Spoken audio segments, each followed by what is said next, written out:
et bienvenue à Aix-les-Bains, en Savoie. Je suis Zoé et je suis alternante en communication pour Agro-Mousquetaires et je suis très contente de vous retrouver pour une nouvelle usine ouverte. Agro-Mousquetaires, c'est le pôle producteur du groupement Les Mousquetaires. Il y a une soixantaine d'unités de production dans toute la France qui fabriquent des produits qui sont vendus chez Intermarché, Bricomarché ou encore Netto et qui sont 100% fabriqués en France par les collaborateurs et les collaboratrices du groupement qui sont passionnés par leur métier. L'usine ouverte nous permet de faire découvrir les coulisses des unités de production et de partir à la rencontre des collaborateurs et des collaboratrices qui fabriquent les produits que vous consommez au quotidien. Nous allons nous rendre à la Société des eaux d'Aix-les-Bains, une unité de production particulière puisqu'elle exploite une ressource particulière, l'eau. D'ailleurs, la ville d'Aix-les-Bains a tissé un partenariat avec cette unité de production depuis 1986 qui lui permet d'exploiter cette ressource. Bonjour Philippe. Bonjour Zoé, bienvenue à la Société des eaux d'Aix-les-Bains. On commence la visite? On y va. Allez. Est-ce que tu peux me présenter un petit peu ici comment est-ce que ça fonctionne l'usine? Donc ici, la Société des eaux d'Aix-les-Bains, elle a été créée en 1986 par le groupement des Mousquetaires à la faveur d'un accord avec la ville d'Aix-les-Bains. Donc depuis 1986, on embouteille l'eau minérale naturelle d'Aix-les-Bains et depuis 2010, on embouteille l'eau de source des Fées. Ici, travaillent en moyenne 23 à 24 personnes à l'année. Et un peu plus en été qu'en hiver avec l'apport d'intérimaires et de renforts, notamment pour fabriquer les atomiseurs, puisqu'on fabrique 3 produits, des bouteilles d'eau minérale, des bouteilles d'eau de source et des atomiseurs d'eau minérale naturelle Aix-les-Bains, qui est un produit de cosmétique. Vous fabriquez combien de produits ici dans l'usine? Alors sur tout produit confondu, ça va représenter, selon les années, de 40 jusqu'à 60 millions de bouteilles ou d'atomiseurs. À qui sont destinés les produits? Alors principalement au groupement des Mousquetaires, qui est à la fois notre actionnaire et notre premier client, mais aussi à plusieurs et à de nombreux clients en local et quelques grossistes nationaux. Donc l'eau, c'est quand même une ressource qu'on doit protéger aujourd'hui. Qu'est-ce que vous faites dans l'usine pour recycler les produits? C'est tout l'écosystème autour de SEAB qu'on prend en compte. Et dans notre démarche, on intègre depuis la naissance de l'eau minérale ou de l'eau de source jusqu'au recyclage des emballages et des produits qu'on a utilisés pour fabriquer. Donc en fait, c'est tout au long de la chaîne et même en dehors de l'usine elle-même. Est-ce que tu peux m'expliquer comment est-ce que ça s'organise ici, le travail au sein de la Société des eaux d'Aix-les-Bains? Alors il y a une seule ligne, donc tantôt c'est de l'eau minérale naturelle, tantôt c'est de l'eau de source. Suivant la saison et suivant les besoins des clients, on tourne principalement en 2 équipes de 8 heures. Et ça c'est principalement pour l'eau minérale. Pour les atomiseurs, on travaille le plus souvent en 2 équipes, parfois en une seule et pas toute l'année. Est-ce que vous avez besoin de recruter en ce moment? Oui, bien sûr, on a toujours, surtout en période estivale, des recrutements pour des saisonniers notamment. On va faire appel principalement à des gens qui vont être caristes ou conducteurs de machines pour la ligne atomiseur, sachant que c'est les postes qu'on peut prendre en saisonnier. Les autres postes sont très qualifiés et par conséquent nécessitent une période de formation en amont qui ne nous permet pas de recruter comme ça quelqu'un pour les postes de conducteur de machine ou de conducteur de ligne ou de technicien. Merci. Alors on va faire en sorte que tu puisses visiter à pas tout le process. Et maintenant nous allons retrouver Patricia qui va nous expliquer son travail à la supply chain. Bonjour Patricia. Bonjour Zoé. Est-ce que tu peux m'expliquer ton métier? Oui, bien sûr. Ici, nous sommes à la Société des eaux minérales d'Aix-les-Bains et je suis responsable supply chain. Donc, je gère tout ce qui est logistique et j'encadre 5 personnes. Alors concrètement, ici dans l'entreprise, qu'est-ce que tu fais? Du coup, je manage des personnes qui s'occupent de gérer le stock des bases. Je fais un lien avec les caristes aux expéditions et je gère tout ce qui est commande de matière d'emballage avec l'appui de l'assistant logistique. Donc concrètement, comment est-ce que ça se passe? Alors à travers un logiciel, on a le stock des bases et en fonction de leurs besoins et des objectifs de niveau de stock, on déclenche des commandes. Ensuite, avec ces commandes, je viens faire un prévisionnel de production, ce qui m'amène à commander derrière des matières d'emballage telles que les bouchons, les étiquettes et le film. Tout ça dans une optique d'optimiser des camions ou des réceptions. Aussi bien en réception qu'en expédition, on essaye d'optimiser au maximum les camions et de faire du camion complet. Quelles sont les singularités de la logistique? Pour SEAB, la logistique et les niveaux de stock ou la planification de la production dépend vraiment de la saisonnalité, du temps qu'il fait. Et la problématique qu'on a à travers tout ça, c'est de trouver du transport et de trouver des chauffeurs, parce qu'il y a un petit peu une pénurie dans ce domaine. Donc ça veut dire que quand un camion part d'ici, il est chargé complètement? Oui. On optimise au maximum, c'est déjà le but au départ, par rapport à des tarifs évidemment, mais encore plus aujourd'hui par rapport à une démarche environnementale, de dire que tous les camions partent complets. Merci beaucoup Patricia. Avec plaisir Zoé. Au revoir. Au revoir. Où est-ce qu'on se situe ici? Ce bâtiment abrite le puits historique et l'appareillage de mesure de surveillance des ouvrages actuels. L'ouvrage actuel, par exemple, il y en a un juste là, qui est un forage. Cette fois-ci, un forage profond qui ne va capter que l'eau minérale pour être sûr de capter une eau totalement protégée et 100% l'eau minérale. Il descend à 520 mètres de profondeur avec une pompe qui est située à 150 mètres de profondeur. Est-ce qu'il y a différents types d'eau à Aix-les-Bains? Donc, SEAB embouteille deux types d'eau. L'eau minérale naturelle, donc, qui est puisée, qui vient de cette source, et l'eau de source qui vient d'un autre lieu qui est à distance d'ici et qui n'a rien à voir avec l'eau minérale naturelle. L'eau minérale naturelle d'Aix-les-Bains, on pourrait même la qualifier d'eau thermo-minérale, puisque depuis qu'elle existe, elle sort entre 25 et 26 degrés.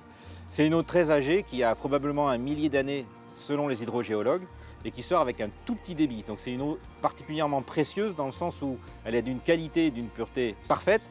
Par contre, évidemment, c'est une eau minérale, donc elle contient des minéraux. On embouteille aussi donc une autre source qui est une ressource totalement différente, puisque au lieu de venir du massif de la Chambotte, elle vient du Revard.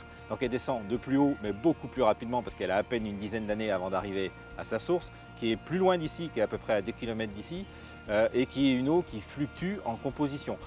D'ailleurs, c'est la principale différence entre une eau minérale et une autre source. L'eau minérale est stable, c'est toujours la même toute l'année, tous les ans, alors qu'une autre source peut varier. Elle peut varier au cours des années, elle peut varier au cours d'une même année, en goût, en composition, en tas de choses. Le point commun entre les deux, c'est que l'une et l'autre, l'eau minérale et l'eau de source, ne sont pas traitées avant d'être mises en bouteille pour être potables. C'est-à-dire qu'elles sont naturellement saines d'un point de vue bactériologique. Ça, c'est la différence principale entre l'eau embouteillée et l'eau potable au robinet, qui est toujours transformée et traitée pour rester potable.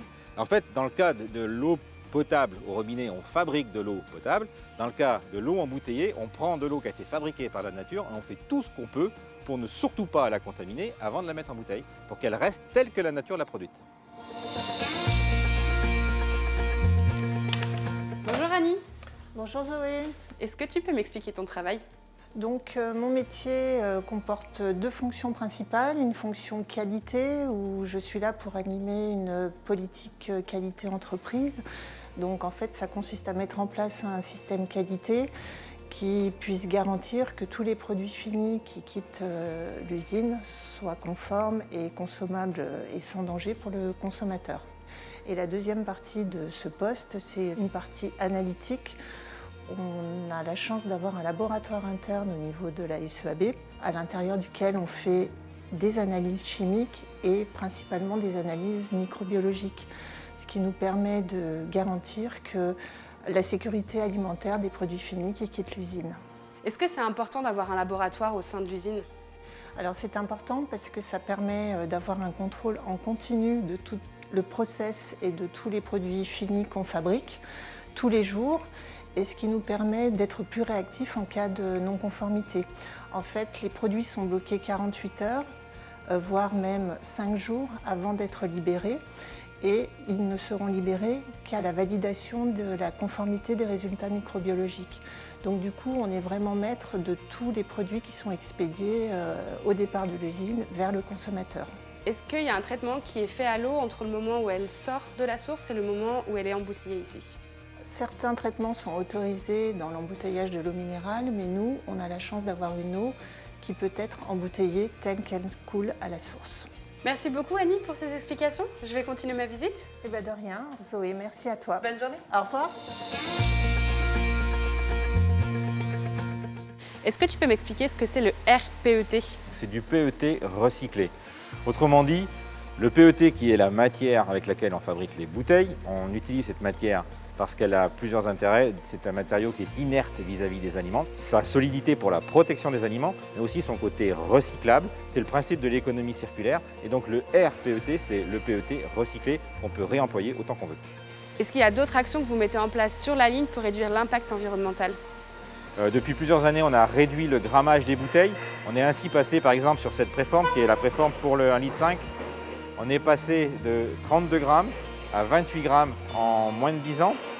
De la même façon, on l'a fait pour les autres formats. Ça, c'est la préforme 1 litre. Elle aussi, elle a perdu du grammage. Ça, c'est la préforme 50 centilitres. Elle a également perdu du grammage. La prochaine étape pour nous, ça sera le bouchon solidaire où on va réduire la hauteur de cette partie-là de la préforme et on va de nouveau réduire le grammage. Et on a fait la même chose sur les films de fardelage, donc sur ce qui regroupe les bouteilles entre elles. On a fait la même chose sur les films qui entourent les palettes elles-mêmes. Et là, on économise presque 60% de plastique à chaque palette.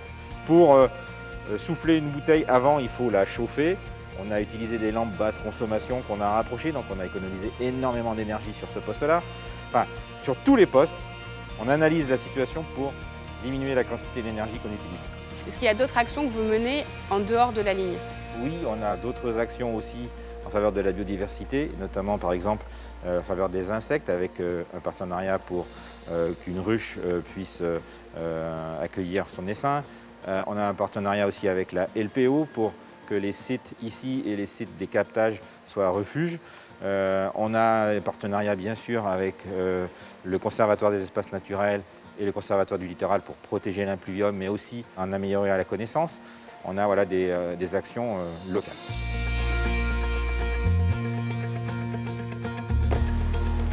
Bonjour Arnaud. Ah, bonjour Zoé. Alors est-ce que tu peux m'expliquer comment est-ce qu'on embouteille l'eau d'Aix-les-Bains ici? Oui, pas de souci. En fait, on utilise ce qu'on appelle des préformes.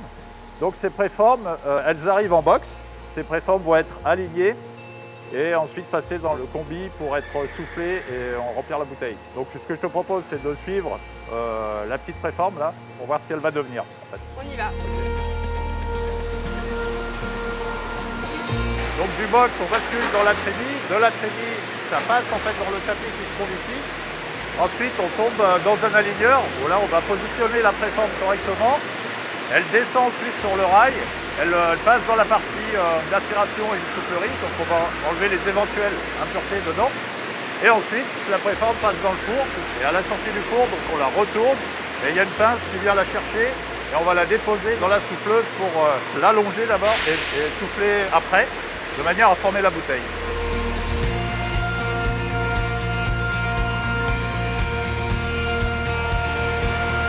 On stocke l'eau du puits directement dans les cuves. L'eau arrive par la tuyauterie qui est ici, qui va nous permettre de remplir toutes les bouteilles qui sont formées. Donc à l'issue de ça, on met un bouchon aussi également sur la bouteille. Et voilà, la bouteille sort, remplie, bouchée. Et ensuite, on va la marquer au laser ici. Et ensuite, elle part là, sur le convoyeur, pour passer à la prochaine étape, qui est l'étiquetage. Donc je vais te présenter Maxime qui s'occupe de la partie étiquetage. Je te présente Zoé. Bonjour Maxime. Bonjour, donc je suis conducteur machine. Mon rôle est d'alimenter les machines en matières premières pour assurer le suivi de la production et également d'effectuer certains contrôles qualité. Est-ce qu'il y a différentes opérations à faire sur cette machine? Oui, donc en fonction des références ou des formats qu'on produit, on va avoir différentes étiquettes. Merci beaucoup Maxime. Merci. Bonne journée.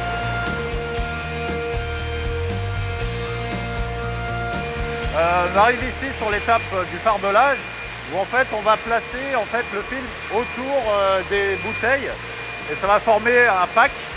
C'est un film qui a les propriétés de se rétracter sous la chaleur et donc ça va serrer les bouteilles et le pack va être formé. Donc on arrive sur la pose poignée. Donc c'est un scotch avec une petite cartonnette avec un code-barre. Ensuite on va palettiser, c'est-à-dire qu'on met sur palette et donc plusieurs couches de pack sur la palette. Une fois que la palette est constituée, on va poser du film étirable tout autour de la palette. Une fois filmée, la palette va être étiquetée et ensuite part pour le stockage. Ok, merci beaucoup Arnaud. Je t'en prie, Zoé. Bonne journée. À la prochaine.